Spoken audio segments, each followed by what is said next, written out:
like.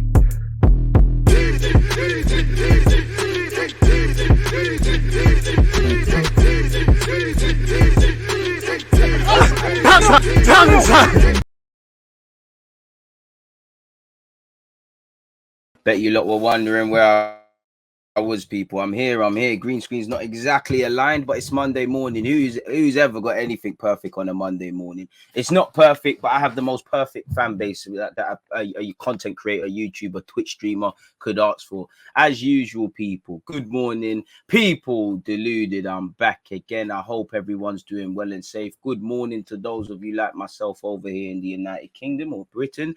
Good morning, good afternoon, good evening, and of course, good night, depending on who else you guys are and wherever else you guys are placed in this world. I hope everyone's had a great weekend and you're ready to attack this week and, achieve our goals, hopes, dreams, and ambitions throughout the week and overcome hardship. As usual, wishing you lot all the best, wishing you lot good health and all of those good things in that regards, people. No clue why it's saying I don't know why it's there's no picture. 1 second, man. Twitch is fucking up.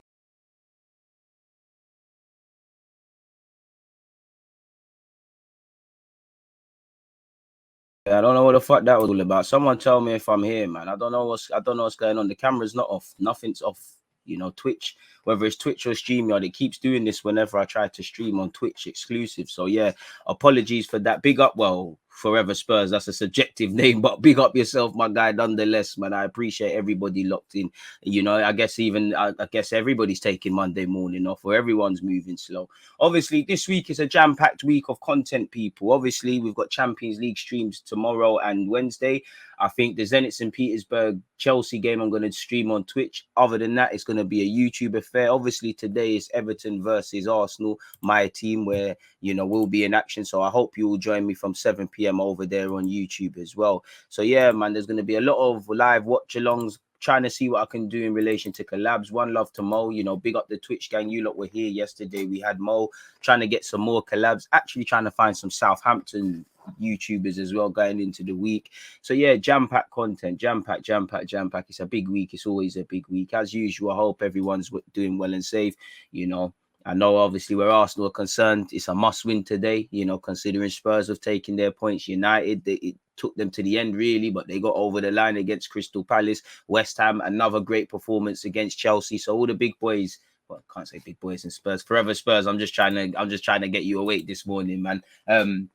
Yeah, we need to take points. For me, I don't want to read too much into the table because it's going to fluctuate. United have been the best team in the world at one half of this Premier League, the worst half in the world the other, and now it looks like they can be back. Spurs were doing poor. It didn't look like there was any light at the end of the tunnel. I'm not saying them or Arsenal or anything to write home about, but Arsenal were getting relegated. My point being, you can't draw too much into the table. It's going to fluctuate. What teams need to do is pick up their points, focus on their run of games, and make it into the new year. As you know, where Arsenal's concerned, that's against Manchester City, people. So it's a bit of a brazy one, really and truly, if I'm completely honest with you. What would we say the timestamps are? Let's say 5 minutes, man. So yeah, obviously looking at the table now, and obviously shout out to Newcastle. Newcastle got their first win of the season. Mupé starting to find the goals again, but ever since Graham Potter's reached the 100 mark over there at Brighton, it doesn't seem to be working out. And you look at the table now, Arsenal have dropped to 7th. Granted, we're a point behind United and 2 points behind Spurs. Goal difference makes the difference, and obviously it is what it is. Both teams have a game in hand on United in 6th place. 5th place Spurs, 7th place Arsenal. Burnley versus Spurs, was postponed due to the weather, and we just simply haven't played our game in hand, which is today, people. So a win obviously takes us back into 5th, which you would like to see, 2 points off West Ham. Now, for me personally, we're going to focus on the weekend, but it's a big week for Arsenal. You lot know me. Big teams, small teams. I'm never one to talk brazen or talk bossy and talk and talk all of them things. But if Arsenal ever needed to get 6 points, for me personally, is this week. Respectfully, you've got Southampton, who are not a bad outfit, and you've got Everton. Now, Everton haven't won a game in 8 games. Can't buy a clean sheet. Pressure on Rafa Benitez. As an Arsenal fan, these are all things that scare you and make you think they're going to stand up to be counted. But if we're serious, this is what we need to be able to do. We failed to do it and hit a wounded United team. But prior to that, Newcastle didn't come and pick up a win against us. When we played Spurs at the time, they couldn't buy a win. And typically Arsenal we normally are the teams for people to turn it around. There was a degree of that against United and whatnot, and there's many other examples. But typically, whether it's been Newcastle, Norwich, Spurs, Watford, at the times Arsenal have taken advantage and let their bad run keep going. We need to do that. For me, we was poor at Goodison Park last season. We lost the game on set pieces. We were never in it. As I keep saying, Yerry Mina and Michael Keane, go and watch that game again. They were doing what they were trying to be, the English and Colombian Perlos. They're centre halves. They're spending the whole game spraying the ball out wide, taking shots, all of those sort of things. So for me, if you're serious about bettering your season, think about life. If you did a driving test one year and you failed, the next year you're gonna think about what you did wrong. Now that was Goodison Park last year. They're fragile. When you're a fragile fan base at home, any little positive play from a player gets the crowd going. Any bit of scare of looking scared, like you saw in the first 5 minutes against Liverpool, the fans start to get scary. We need to hit Everton. You know, their fan base, again, you've seen, we're going to get onto it, but Marcel Brands has allegedly left the club and all those things. They're keeping faith in Rafa Benitez. Fans are starting to make their voices heard. They're starting to vote with their feet, leaving grounds early. There's even talk of Arsenal versus Everton. You'd have to speak to an Everton fan, people, but at a certain minute, there might be a walkout. Whether they'll follow through with that is another thing, people. So whether you want to give faith to the manager or not, when the fans start voting with their wallets, a decision might be made. So there's pressure. Arsenal need to exploit. Arsenal should clean up this week, but Arsenal are not a team, respectfully, where we can say we're going to win there, and there, because, you know, we're a bookie team. You know, we could, for instance, we're the sort of team we didn't do it, but beat United. Remember last year, we beat United at Old Trafford, and then what did the run after that say? We're a very bipolar team, and it's these sort of consistencies. And, you know, Rafa Benitez, you know, as I always say in life, if you're pushed into a corner, it's fight or flight. You either curl up into a ball, accept whatever fate's coming your way, or you fight back. Ain't you ever heard the term, people don't push people in life? You know, when you push people, you see a side to them that you might not have ever known, people. And that's what I always feel in football with teams like this. If you're playing for your future, of course, a couple Everton players are going to feel sorry for themselves, going to feel battered, going to feel bruised, but it is what it is. We need to exploit them. Everton are 16th. They're supposed to be a team that's doing what West Ham is doing right now. That's, you know, we've just spoken about from 4th place to about 7th place. And, you know, Wolves are only 2 points off Arsenal. Brighton are only 3 points off Arsenal. So from 9th to 4th, really and truly, you can't rule out Leicester. Well, really, you could say 11th, really. From 11th to 4th, you could really say that's a fight. Just a mad fight for European places. You know, for top 4, again, it's probably West Ham, Spurs, United, and Arsenal. Brighton, Villa. You know, Leicester will be up there, but for me, Wolves, Brighton, Villa, them, and they're not going to do it. But if we look at the European places, what's that, 4th to 6th? I'm not sure of what 7th gives you. As an Arsenal fan, I'm only in the last few years have I seen us finish 8th and them sort of territories there. So it's a brazy one. You know, Arsenal have to go to games like this and win. You need 6 points this week. You know, if you don't get 6 points, as I keep saying, you might as well forget about Europe. And when I say Europe, ideally that's Champions League. Minimum is Europa League. The same for all the other clubs. If you can't grab that, then it's a myth. And I think these lot, you know, they need to be able to go into these weeks like this and think, let me do a thing. And it's all like it's like what my man Source is saying. No cap, that 10-game unbeaten run means nothing if we can't beat Everton. It means nothing because we've been on runs. We went on a run under. We used to go on runs under Wenger. We went on a couple under Emre. We went on a couple this year and last year under Mikel Arteta. But it means nothing if we don't see consistency. You know, whether we've won, lost, or drawn, I've seen us be consistently inconsistent. 7th place is Conference League. I can't lie, it brings money in it, and it would put some fixture calendars for the young players. There'd be more watch-alongs on my channel. But for me personally, that's a myth, bro. I'd rather just not be in Europe. Winning our duels in the air is going to matter in this game. Josh, 1st and 2nd, you're 100% correct. We need the 3 points today. I just have a bad feeling, but no excuses against a really poor Everton side. I wouldn't say I'm talking bossy and stuff, but for me personally, I never come out here and say you need to win. Well, I do, but I never come here and talk down on teams. And I'm not talking down on Everton, but this week, if you don't get 6 points, not 4, not 3, not 2, not none, if you don't get 6, pack up Europe. Pack up Europe. We're in the most vital month of the season, in my opinion, excluding May. You know, we've clawed our season back somewhat because we messed around at the start. We've put ourselves in a good position. You know, yeah, we've dropped down to 7th because other people have won. But, you know, many fans, it's not acceptable. We'd want to be doing better things and pushing higher heights. But many fans, considering where we've been, where we was at the start, they would have taken being in this sort of position that we're in now, it's better than last year. You know, last November, horrendous. We're seeing Willian playing up front and that. It was mad. We're crossing the ball into the box for Willian. So again, while it's mediocre standards and it's nothing to rest our laurels, there's a long way we've actually come, and a long way to come. But it's about where you finish, really. The games are coming thick and fast. The games are tough. You know, we don't travel well to Old Trafford. And when you put in performances in large parts how we did at Old Trafford, that's why we ain't won there too many times in recent years. You know, the games don't get any easier than that because as you know, you've got West Ham, you've got all of these things to come, people. So it's not going to be an easy game. Do you agree with Arsenal fans wanting Martinelli? I see the Balogun news. He's going out on loan. We're going to hold off on that until 11:30. Love for that, though. Do you agree with Arsenal fans wanting Martinelli to start? Because I feel like it lacks too much experience. But then again, experience ain't done ish this year.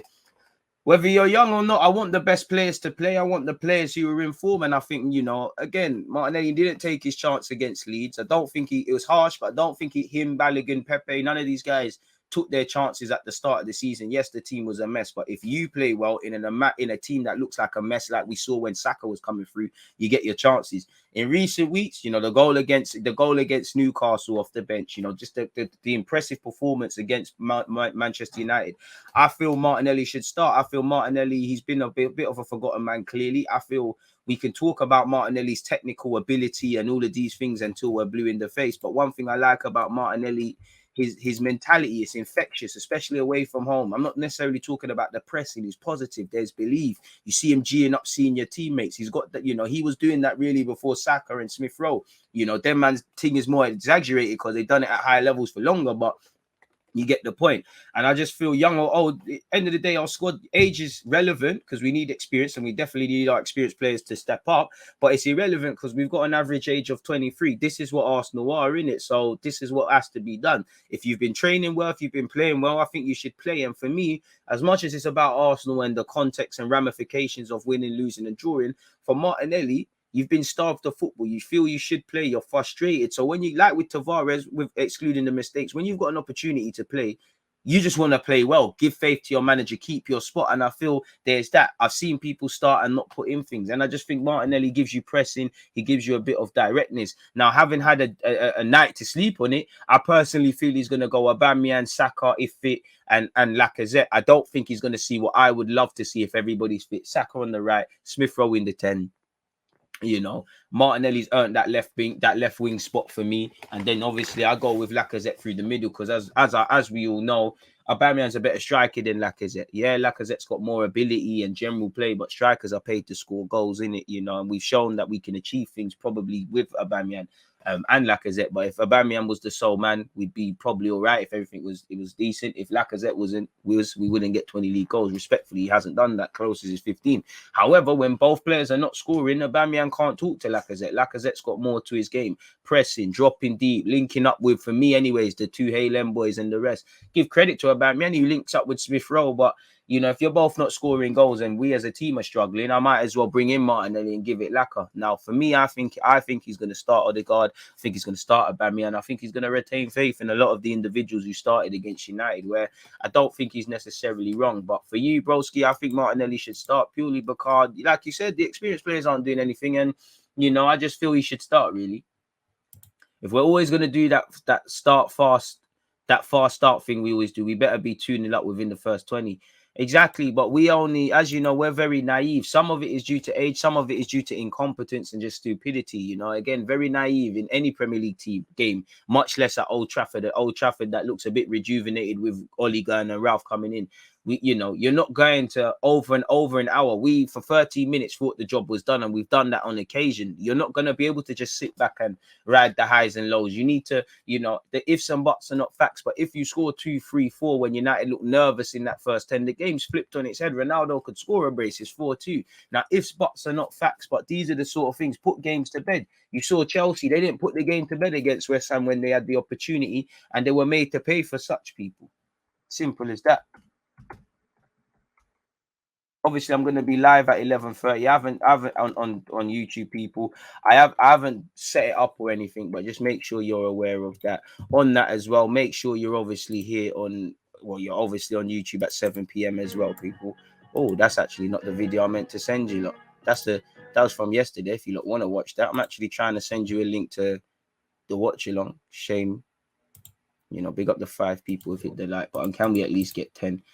Make sure you set your reminders. That's 7 p.m. UK time. So that's that with Arsenal. Obviously, where Everton are concerned, people, on the eve of the Everton game, there seems to be a lot of things developing. So obviously, if I share my screen with you again, Michael Brands' statement. Well, in fact, before we get to that, if you don't know already, Michael Brands leaves Everton as director of football. Rafa Benitez has club's full support. So again, the recruitment hasn't been good. Everton are woeful. Someone has to pay for it. On the face of it, you could say Rafa Benitez because he is in charge of sporting decisions on the pitch. But again, something comes down to the technical director. And I mean, Rodon, Damari Gray and Townsend. Damari Gray and Townsend have done quite well, but the recruitment's not the best. And lo and behold, there's issues there, really, especially in the middle of the park where centre half is there.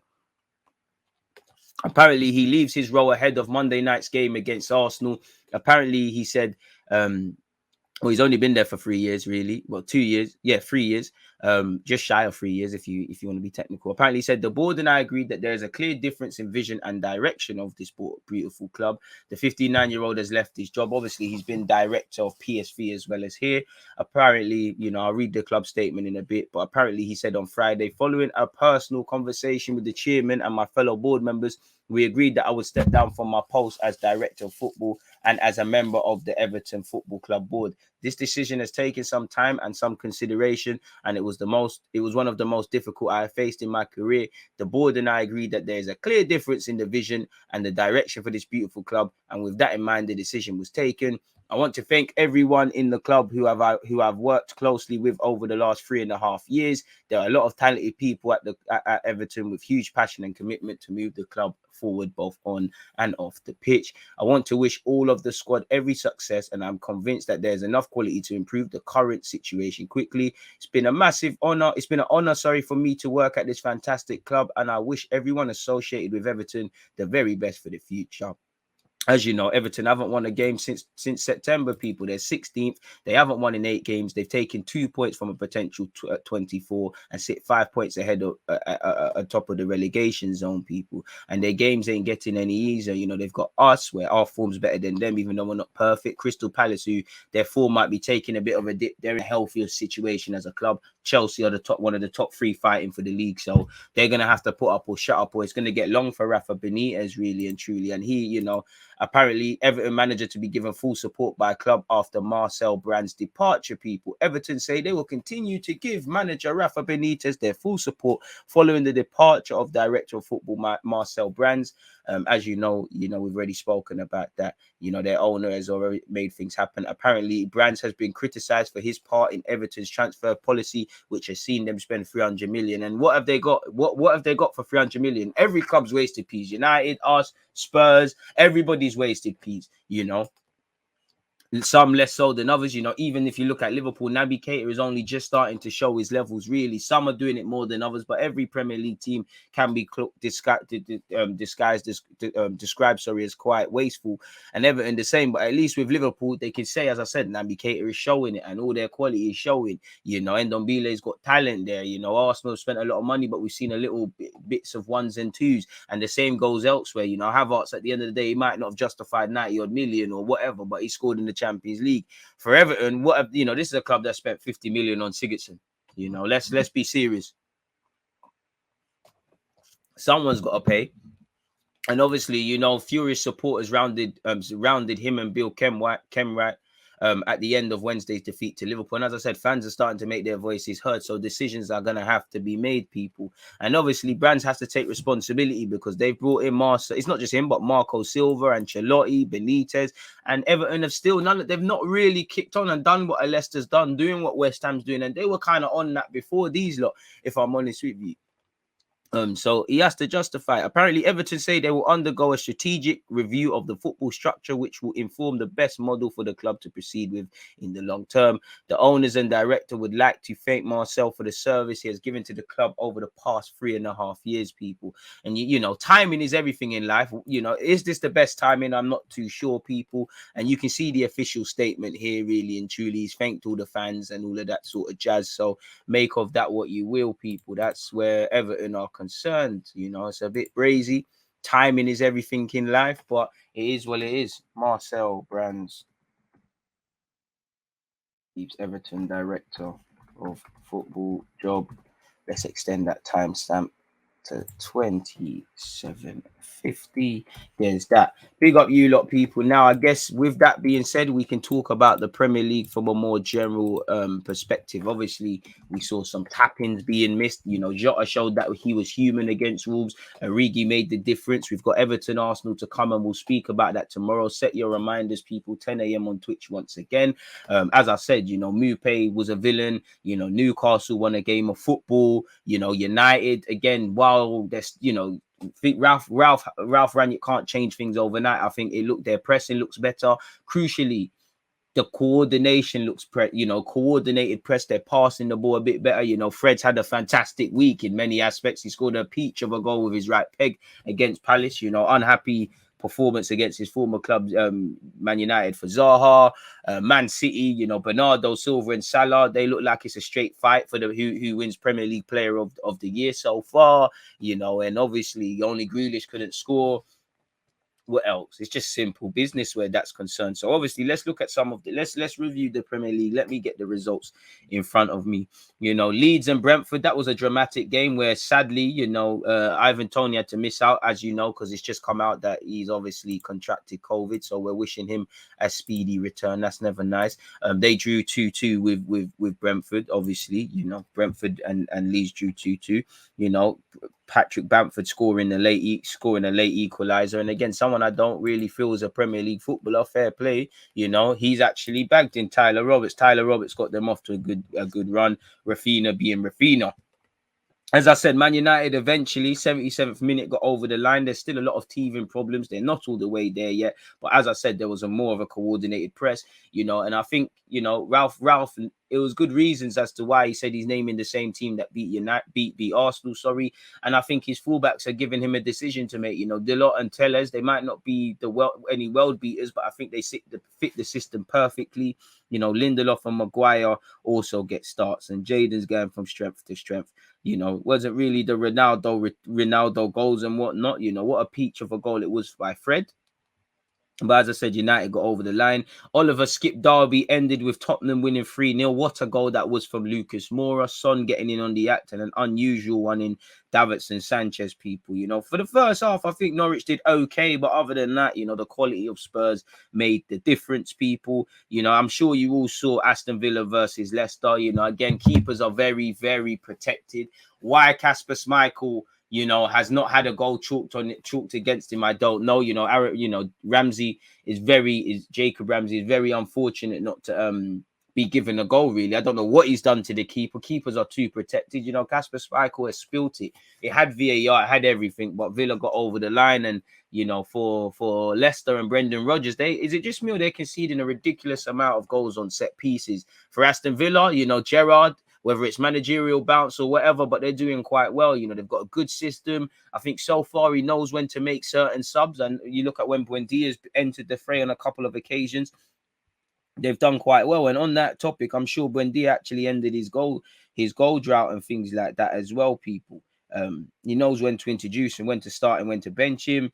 Obviously, you saw Chukwuemeka come on the pitch as well, and you saw, you know, when Maddison fouled him, you know, Ashley Young wanted to fight everyone that whole game, if I'm completely honest with you.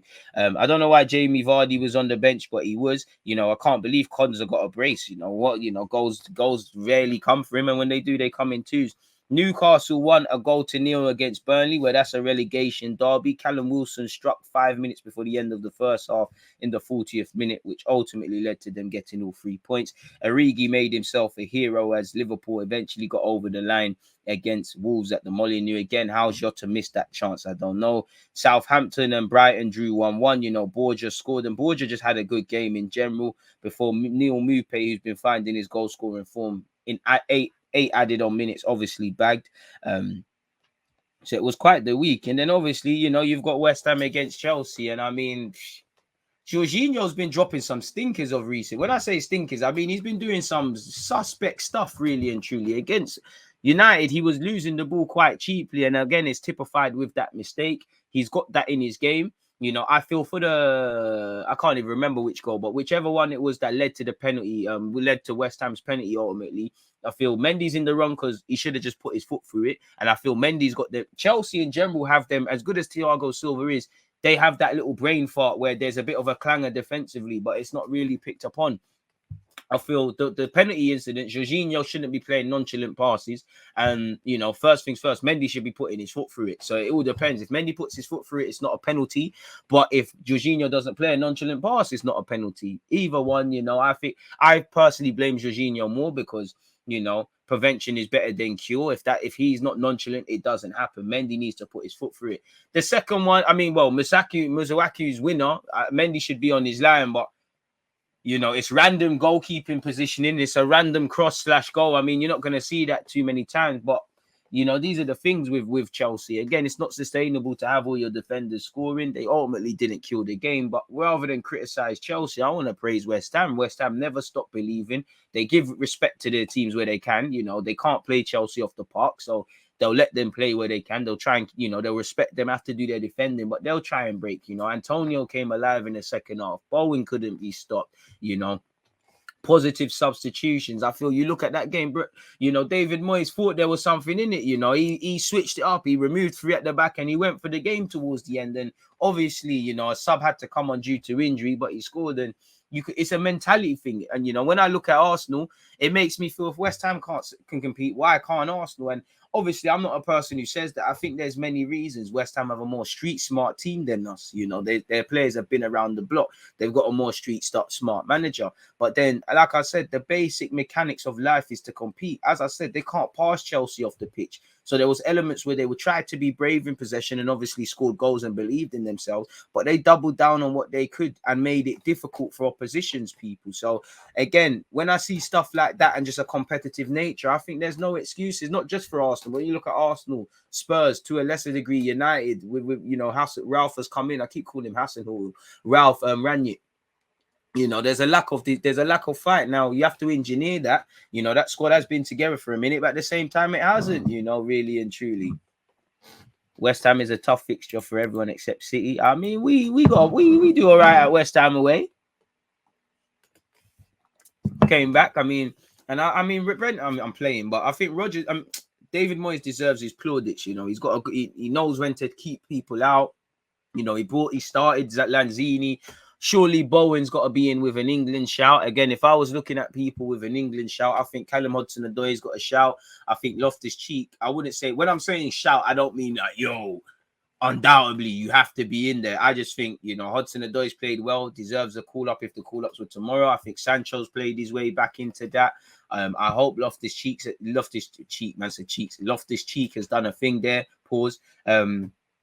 You know, and I think Bowen, if anything, you know, you did hear the Athletic say he's on the thoughts of Southgate. I think what more has he got to do? You know, he badded up Liverpool, he badded up Chelsea. He's always badding them up. He's been quite a good acquisition from the Championship, from Hull, really and truly. So I think Bowen's got to be in with a shout, if I'm honest with you.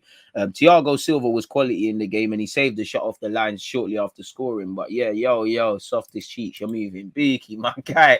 Pause, lad, that's too early for them comments there. And Zuma obviously gets one on his old team as well. So it is what it is. Obviously, he had Watford versus Manchester City. That game was mad. Personally, I don't know how Cathcart hasn't been sent off because he's just being a twat. It was Gab Jesus in it. There's no need to do that to Gab Jesus. I personally think that's a red card challenge. I think there's malice behind it. I don't understand why, and that could potentially injure someone. You know, Bernardo Silva's Bernardo Silva. Personally, I don't know what chance you feel. I don't know which goal you feel is the best Bernardo Silva one, folks, because the first one, he has no right to squeeze that in. The second one is just a movie. You know, I don't know. It's just Bernardo Silva's a magician. And people used to get onto me on YouTube, and I still maintain it.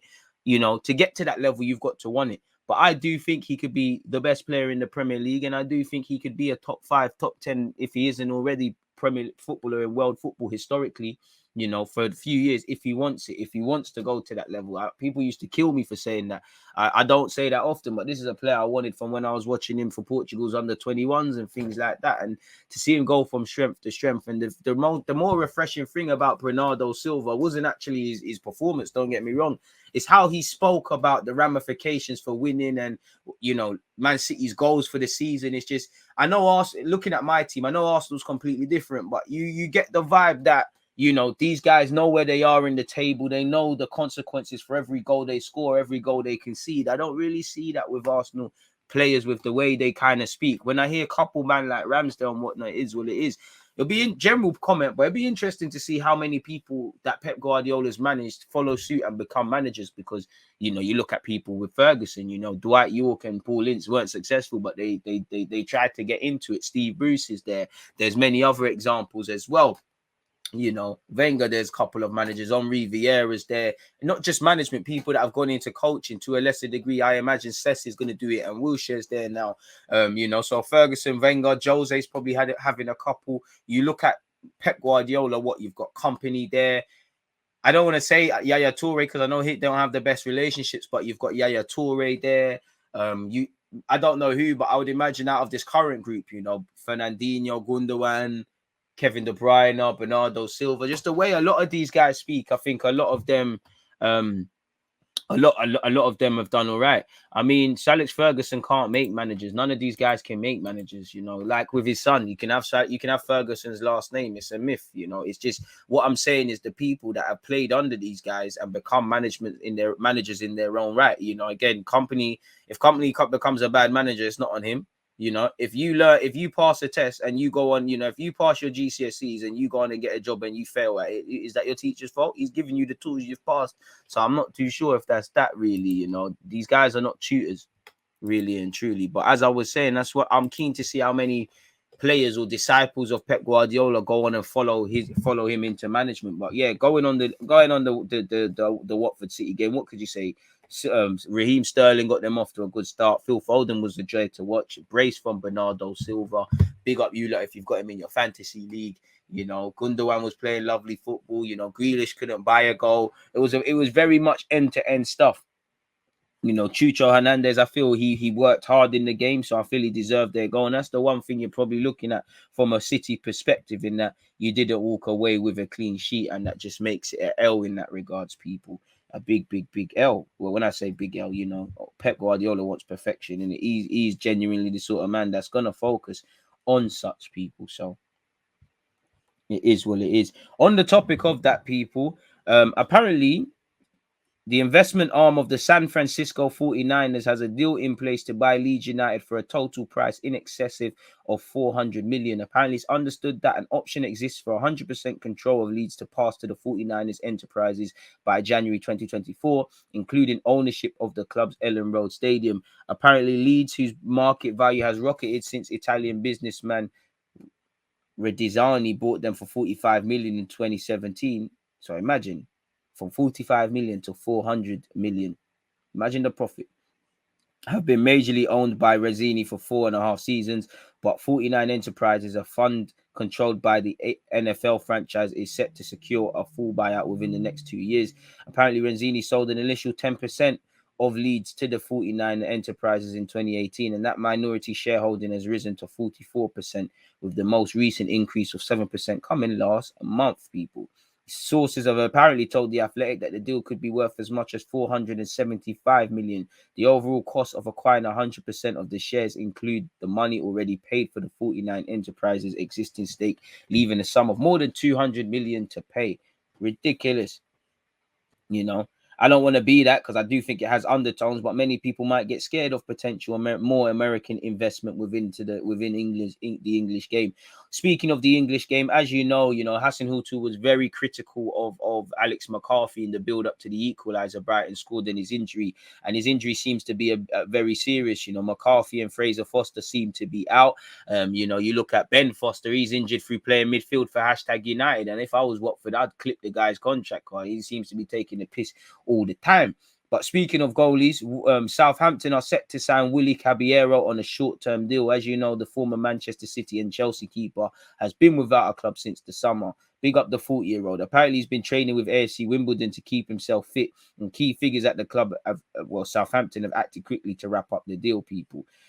Caballero was keen to join as soon as he heard about the opportunity, and one of the key attractions for Southampton was that his style will fit into the club's goalkeeping playbook. And for him, at 40 years of age, there's a wealth of experience. There's probably coaching badges for him to do.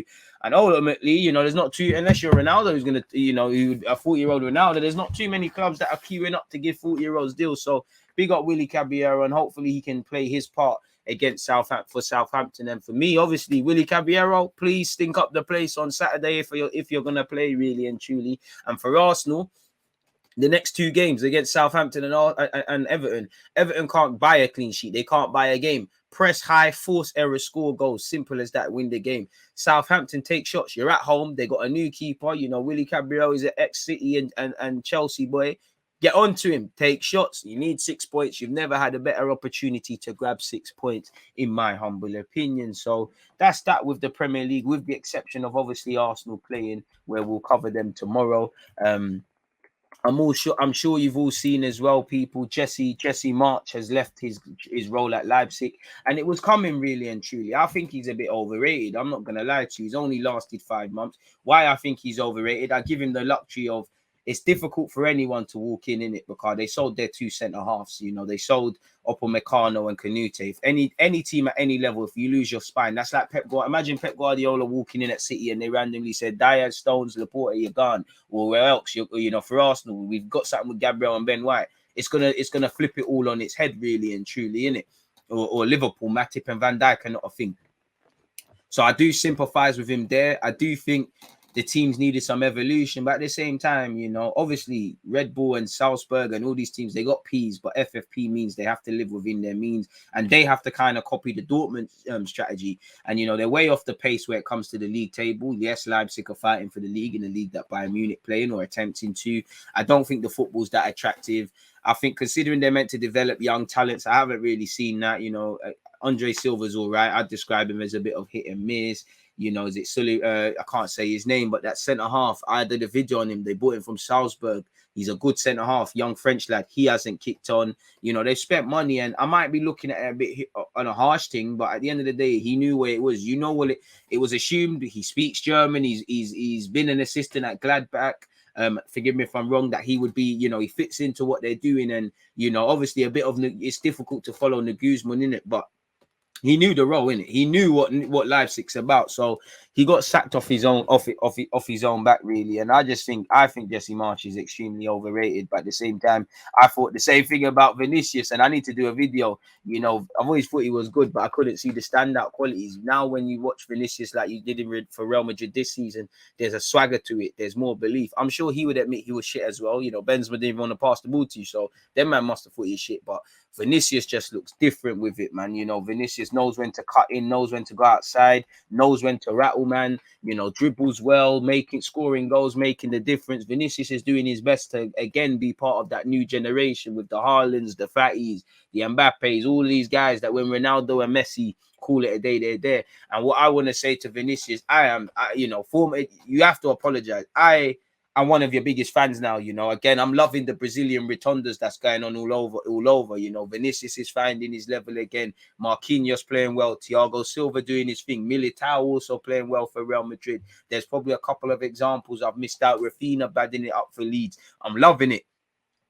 Obviously that you at Basel as well. It means going into the World Cup next year, Martinelli, Gabriel, there's things that Anthony, there's things that could happen there. And I'm a big fan of Brazil. You lot all snaked it. Don't come back.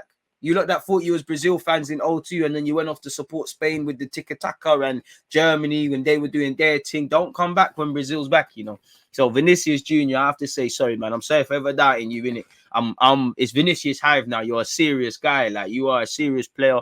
You have to apologize, man. And this is why you shouldn't listen to fans. Your doubters will be your motivators. I wouldn't say I doubted him. I just didn't see what was going on. Maybe I understated how difficult it was making that move from Brazilian league and being young and all them things. But Vinicius is the truth, man. And, public apology to Vinicius for ever doubting you. Now the agenda turns towards Rodrigo. Rodrigo, what are you doing for Real Madrid, fam?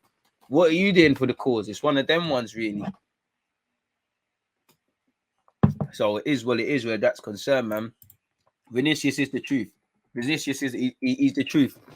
He was moving like a brain dead guy a couple of years ago, but he's the truth. Like I said, it's the swagger, it's the skill, it's when to do the step overs, it's when to keep it simple, when to go down the line, when to come inside. Vinicius is the truth, man.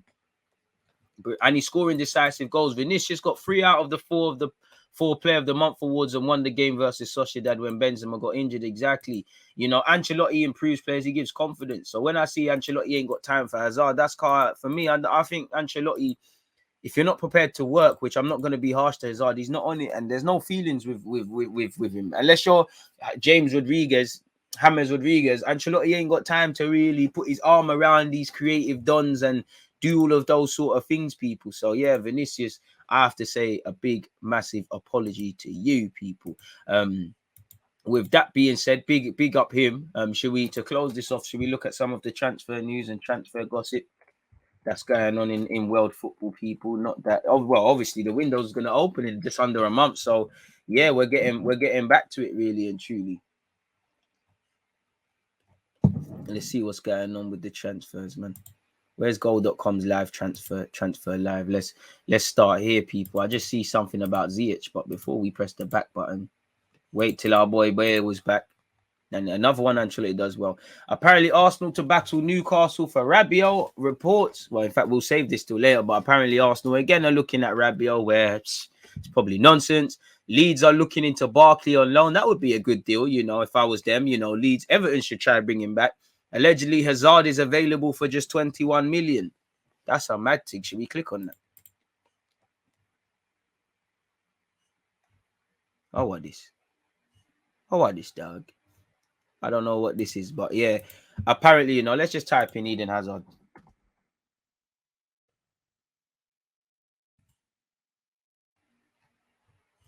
Don't know what all that was about. I don't like this paper, but Fabian Ruiz is cold. Big up yourself, G1, man. You didn't even make yourself known. You say, nah, man. I don't think Rabiot's a bad player, but for that attitude and the baggage you come with your mother and all them stuff there, you gotta be a wavy talent. Like, well, as an Arsenal fan, we've done all of that for mediocre, man. And I think he is a top player, but he's not levels, man. West Ham want Hazard. That would be a big signing for them. But for me, if I was Hazard, you know what it is with him? I feel sorry for him because his dream was Real Madrid. You know, whether your dream's to be a footballer or whatever. I never like to see someone's dream just not working, and it's not happening, in it, like for him. I don't know. You've heard Chelsea are looking at him back. You know, there is Everton and West Ham. I'd personally rather go West Ham on current form than Everton. Everton looks a bit volatile. I don't know if he wants to leave. I don't know if anyone wants to take him as well, because yeah, once you get past the euphoria of Hazard and how great he is on his day, bro, my man is struggling for fitness. And to join in January, how long is it going to take before you see him over that and then playing to a certain level? Benrahma and Hazard is a myth, bro. Real Madrid, Bale was one of them Champions Leagues and they're chasing his car in that. Real Madrid ain't got time. They all love Benzema now, but do you lot remember a few years ago, that man weren't always kind to Karim Benzema, you know? They don't care about none of that. You know, he's only played 54 times across 2.5 seasons and he scored 4 goals, people. As a result, they want to get rid of my man. You're going to take all that peas and his annual salary of 21.6, and he's not keen to leave right now, and he's not really fit right now. So again, that's a far cry from 111 goals and 352 appearances for Chelsea. Bearing in mind, he did go a year without scoring. Hazard needs to go home, but I would always say, you know, like they say in relationships, is it always good to go back to your ex? You might remember the good times, but is it worth it? Has Chelsea gone past Hazard now? As great as Hazard is, and he's only 30, does Chelsea need to move on? The same way, I think Chelsea need a bit of individual brilliance, and him returning home can give him the confidence. And he's had a torrid time with injuries. To say torrid is not even, it's an understatement. But is it the right thing at 30 years of age? Because again, I would argue that while Hazard's in this current form, he needs Chelsea per se more than Chelsea need him. Again, Hazard on his day is amazing, but he needs Chelsea more than you need him. It's not a mutual thing in that, I'm not playing at Madrid, I'm doing my thing. We need a couple more individual brilliance, man. It's like, okay, it's not happened for us. And obviously, if Chelsea brought him back for 21 million after selling him for 80 or however much he went for, that's a jug finesse. And, you know, Marina, it's another badge of honor on her CV, really. She's got a lot of them. Really and truly. You know, it's one of them. So it's brazy. I can't see how it gets better for Hazard, but do your thing, man. And I would like to see it get better. It's quite harsh. Like I said, I don't like to see anybody's dream kind of ramping like that. Transfer news. Hazard to West Ham. Sorry, folks, just making sure the timestamps are all there. So obviously, when this gets flinged on YouTube, you lot are all right. Half fit Hazard still better than Ziyech. To be fair, Ziyech is finding his way now, man. Last couple games, I know what you mean. Historically, since he signed for you, man, I ain't seen nothing from Ziyech. Far cry. He was one of them I was jealous you got him. And then, obviously it ain't worked out at Chelsea. He's one of them where I could be like, all right, cool. Maybe the scouting teams of everyone else that was linked with him, there was something there.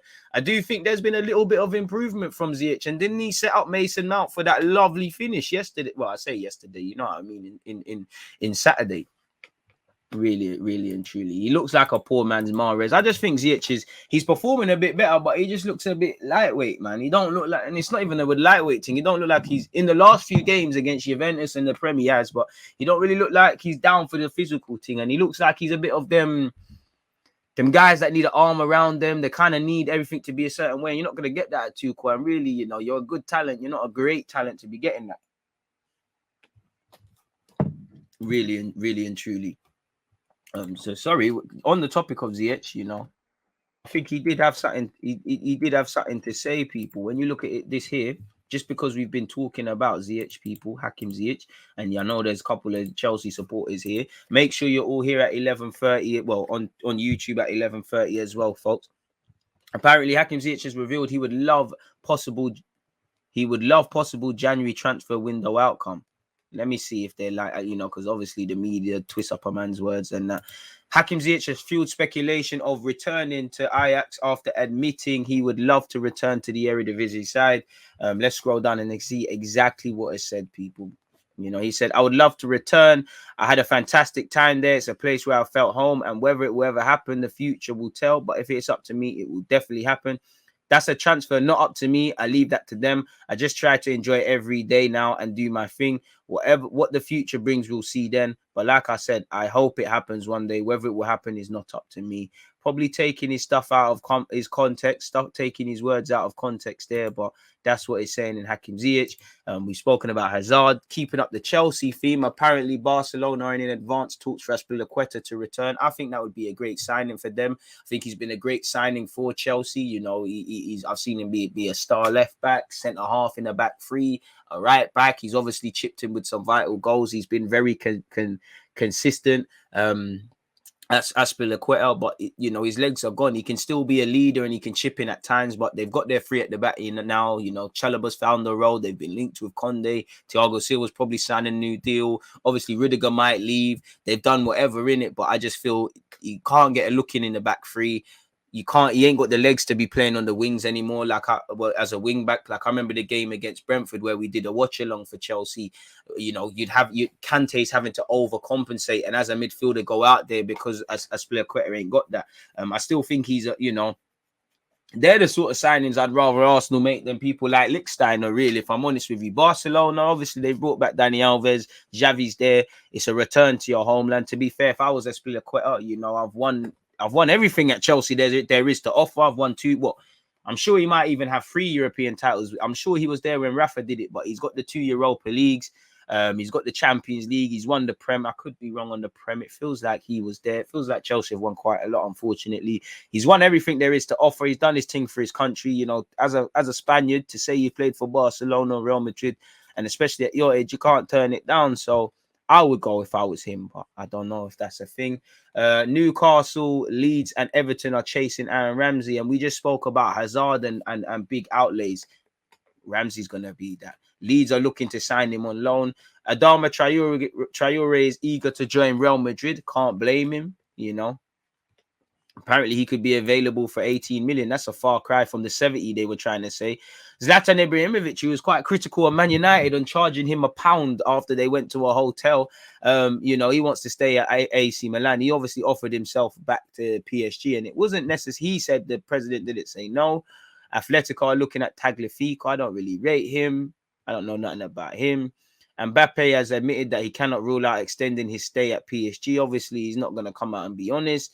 Hope this doesn't happen, but Fabian Ruiz to Liverpool would be quite a signing for them. AC Milan want Milenkovic and Jovic. Best of signings. And I think that's them man's transfer stuff. Should we go on BBC, people? Pause.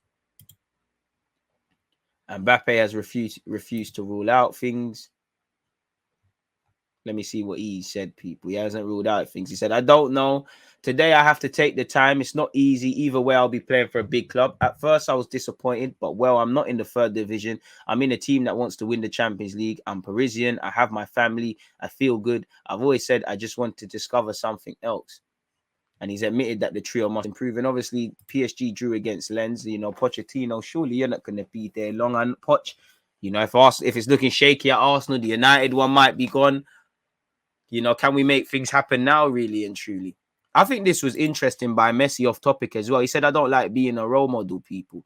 You know, well, you said you saw it there. I don't like being a role model and never tried to be the best, people. Just quickly looking at it, I've read it already. He said, I don't know if I'm a role model. I don't like being a role model or giving advice. I fought for my dreams. At first, it was to be a professional player. Then I tried to surpass myself and achieve new goals every day. In the midst of it all, there was also an element of luck. It also depends on God. And I believe he chose all of this to happen to me. He said, I never thought I never thought or even tried to come to terms with this idea in relation to being the greatest in history. For me, just being able to be considered or cited as one of the best players in the world is more than enough. It's something that I would have never dared to dream or dared to imagine or dream of. But I don't know how to put it so that it's not misinterpreted. It's not that I'm not interested in it, but let's just say I do not give much importance to all that. It doesn't change anything for me to be the best or not, and I've never tried to be either. So yeah, it is what it is where that's concerned. Where's the BBC article gone? What's going on? What's going on here? Have I lost it? Oh, I just clicked off that by mistake. Sorry, folks. What's going on here? I've just done it again. Sorry, folks. I'm peeing you lot about. Apologies. 1 second, folks. Where's it gone? Okay, here it is. We're back again. You know, let's look at the tabloids again. That's what Mbappe said. Apparently, Mo Salah has reiterated he wants to stay at the club, but the decision is in the hands of management and they have to solve this issue. Let's see what he has said. Or not. Or not. What the hell? Why does it keep clicking off the screen as well? What's going on? Why does the screen stop sharing itself? Apologies for that, people. Mohamed Salah sends contract message to Liverpool management and makes Barcelona transfer claim. Mo Salah has urged Liverpool to solve the issue surrounding his new contract while admitting he's happy to be linked with Barcelona. As we know, he's approaching the final 18 months of his deal, and it's a pivotal moment for the 29-year-old. He said, I've said several times that the decision is up to me. I want to stay in Liverpool, but the decision is in the hands of the management and they have to solve this issue. There is no problem, but we have to reach an agreement for the contract. It's up to them. Your financial value shows how much the club appreciates you and they are ready to do anything for you to stay. But the decision is not based on those financial matters only. There are things like the ambition of the team and the coach, what he wants to do with the team and the players he wants. They are all important points when making a decision. Scrolling all the way down, he said, I read what was said about Xavi's interest to sign me. This is something that makes me happy that a team like Barcelona is interested in me, but I'm happy in Liverpool. We'll see what happens in the future. At the moment, I prefer to stay in the Premier League as it's the strongest league in the world. Money talks, but that tells you everything, and that throws the gauntlet down to Liverpool. We want to stay, make it happen financially. Like I said, there's going to come a point where there's going to become a stage where, as much as Liverpool might want to keep him, they need to make a decision. Do we potentially give him more than we want to keep him, or do we do the difficult thing and let him go? Only they know what the right decision is, which I don't know. Because if it wouldn't happen, but if Mo Salah ever gets into a position where he's gone in the drought, he signed the big deal, he's a money grabber and all of these sort of things, people. Again, you know, apparently, Ten Hag has said he's ready to manage a foreign club. Barcelona will ask Ousmane Dembele to tell them by the 31st of December if he's going to sign a new contract with them. Jay Merton says he hopes Napoli will take up the option to extend his contract. Ualumo has turned down a deal at Newcastle, apparently. However, Newcastle co-owner has denied that he was offered such. Arsenal have been linked with this Donny again, which I'm not too sure I believe any of that, people, but it is what it is. What are you lot saying? I want to see Salah at Bayern Munich. You know, Fred's got more league goals than Messi. Boy, Messi's got to get it on. Mbappe should go back to Monaco. Salah is the best in the league, but they don't want to give the best player in the league money. And I don't think that's the thing. But I wouldn't say that's the case, but it is a difficult one. I'm not hating on Ziyech. He has good games, but it takes him a couple of games to build up form every time. True. I guess it's for you, it appears like it's a never-ending cycle and that he builds up form, maybe doesn't maintain it, needs a run of games again to get there, plays really well, maintains it, goes down the shitter again. If that's what you're on, then I understand it, man. I got a lot of those players at Arsenal who do the merry-go-round thing. It is what it is. But on that note, though, people, obviously, I'm conscious of time. It's 11 o'clock. That sets me up perfectly with half an hour just to, you know, pattern up everything and make sure everything looks pretty over there on YouTube. Actually see what we're talking about from an Arsenal perspective. I'm going to be on YouTube live from 11:30 a.m. I'm going to be back here on Twitch at 3 p.m. for all my Football Manager crew. I'm going to be live back on YouTube at 7 p.m. Arsenal kickoff at 8. I'm going to be live an hour before kickoff. Obviously, pre-match, during the game, post-game, there's going to be a bag of stuff. So make sure you're all taking in this one, people. If you can't be there, then please do me a favor and hit the like button. Every like, you know, shows it to someone else. The YouTube algorithm gods start fucking with the channel and we start building, as you know, en route to 50K. We've got a bit over a while to go, 42.6. And then over here, we're on the route to 10K, where we're just over 3K. So there's around just over 7 or so to go. So we've got goals, people. So yeah, DG Nation, we're growing. I need to actually go and talk with one of my editors to make sure the graphics are there for the weekend, because my normal graphic guy's done the runabout, you know, and I mean, I don't know why he's done the runner. I mean, I owe him money, you know. Well, when I say I owe him money, you've done some work for me, and I'm sure you're gonna want to play an invoice, you know. So you're even like you don't even want to get your own P's that you're due. Which, all right, cool, but it is what it is. So I need to find someone to pattern that. Need to reply to him, trying to get some emotes going for you Twitch gang ones, especially on the FM stuff. FM 3 p.m, my guy. I always tell you, lot, yeah, your best friend is the Twitch stream. I mean, the Twitch schedules. You know, that's one thing I love that that Twitch has over YouTube, people, because you can see, obviously, there's going to be more things being inserted into this, people. But so far, you can see 1-2 bits. You can see, obviously, today we're speaking about this. Today, 3 p.m. is going to be FM. Tomorrow, 10 a.m., same time, we're going to be reviewing Arsenal and any other talking points where football's concerned. Probably start to put eyes on the Champions League, people. Wednesday, I'm going to be doing Zenit St. Petersburg watch along over here on Twitch. The 8 p.m. game will be on YouTube. And on Tuesday, both 8 p.m. Well, both games, if there is, I think there's 5:45, I think Leipzig, Manchester City or something like that. We'll do a watch along for that, and whoever's playing at 8 p.m. I might do something for the Europa League on Thursday. Friday, you're going to get sports talk. There's going to be Football Manager, trying to see what collabs I can get with Southampton fans and whatnot. So there's beer content, man. There's beer content where that's concerned. So make sure you're checking that. You're checking the YouTube community tab. Most importantly, people, you're staying safe. You're staying in good health. And I hope your health continues to be good, and you're attacking your goals, hopes, dreams, and aspirations. We've all got some, people, and you know, if you're messing with the DG thing on YouTube or Twitch, if you're not goal orientated, then you're not elevating. I'm all about elevation, and I don't think this is the platform for you. So yeah, FM stream 3 p.m. UK time. Obviously, if you're not in the UK, everyone use their brain and find the equivalent time it would be. Come on, my guy, I appreciate that. You know, I appreciate everyone who's been in this live stream. I appreciate everyone who's going to go on YouTube. I appreciate any sort of, whether you're supporting my thing for 30 seconds or 30 days or whatever in it. I appreciate everything.